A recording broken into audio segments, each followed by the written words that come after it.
if someone were to truly, objectively evaluate turmeric, okay, I don't think there's one condition, one health problem that you couldn't find some benefit from taking this right here. It's amazing.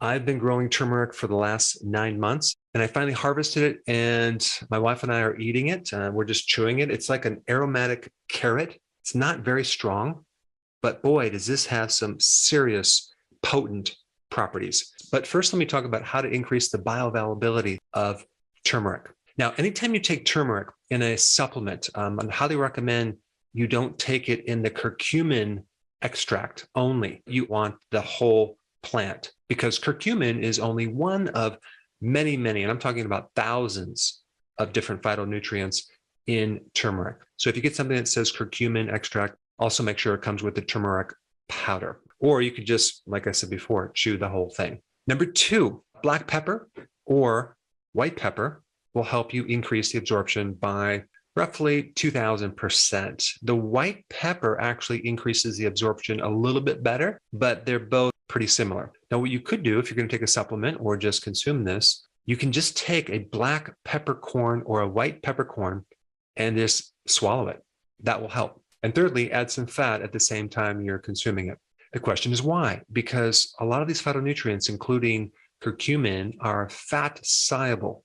So in order to better absorb them, you need some fat. You can do ghee, you can do butter, MCT oil, coconut oil, olive oil, any of the fats, just a little bit. Now, the other thing to know is that these phytonutrients are a bit heat sensitive.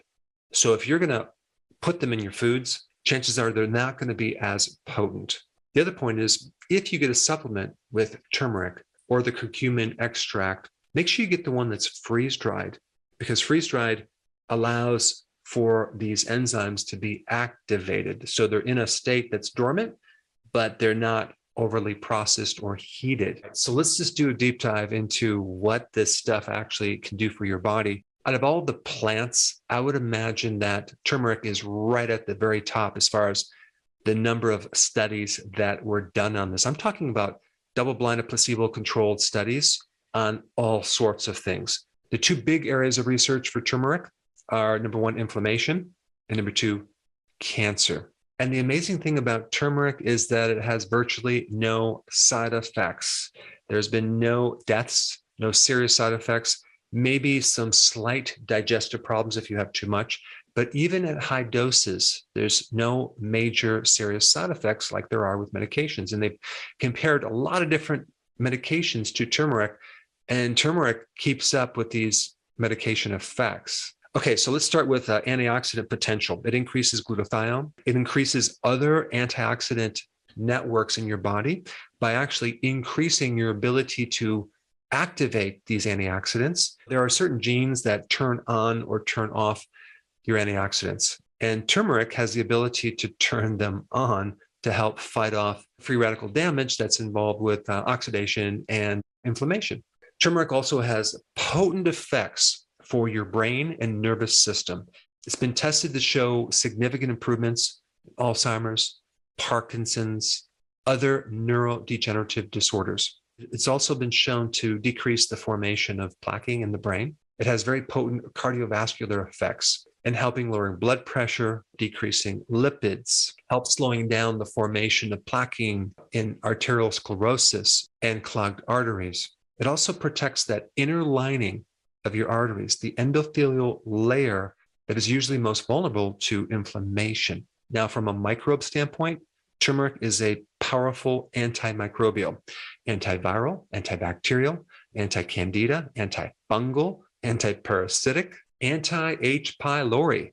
So it's great to take if someone had an infection. It shows great benefits to dermatitis and many other skin problems, psoriasis. It's great for the liver too, to protect the liver against fat formation, fibrosis, which someone develops after they have inflammation in the liver.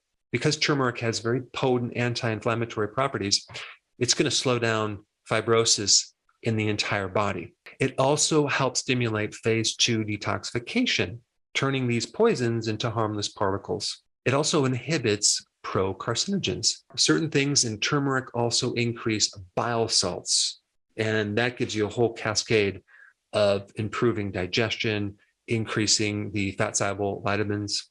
Turmeric helps support the gut mucosal lining, and that's really important to prevent autoimmune diseases, allergies, and immune deficiencies.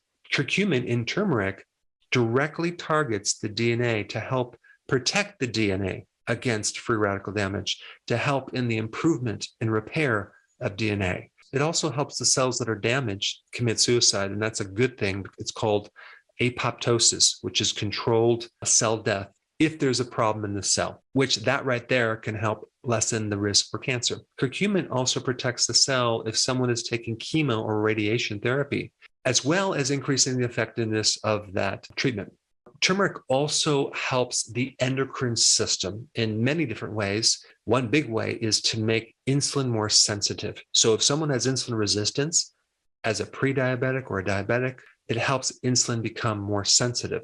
There's been quite a few studies, and I'm talking about like clinical trials that are double-blinded, placebo-controlled studies showing protection against a pre-diabetic going into a diabetic. Also, at the same time, diabetics taking this greatly reduce the complications from diabetes. So even though they have diabetes, they have a lot less side effects. Also, turmeric shows great therapeutic benefits in being an adaptogen, which is something to help you increase your tolerance against stress. This has also been used to help depression, anxiety. So it can help both mood disorders as well as cognitive disorders. But like I said before, cancer and inflammation are the two primary things that turmeric is known for. There's a lot of research in many different types of cancers, not only directly targeting the cancer, but inhibiting a lot of the mechanisms that are involved with cancer, including inhibiting angiogenesis, which is feeding blood flow to the cancer, countering some of the mechanisms that cancer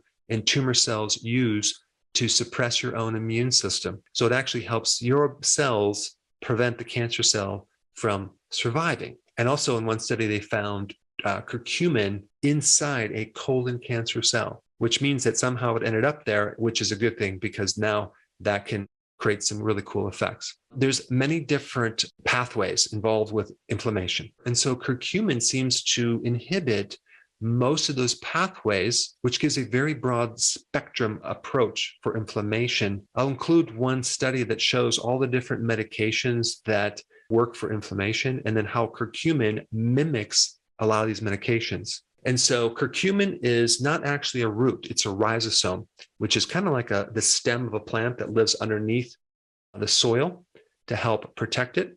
And like I said before, it's not bad, but if you're not growing it, just go to the grocery store, go ahead and buy some organic and just eat 2 or 3 of these per day to prevent a lot of problems. Delicious.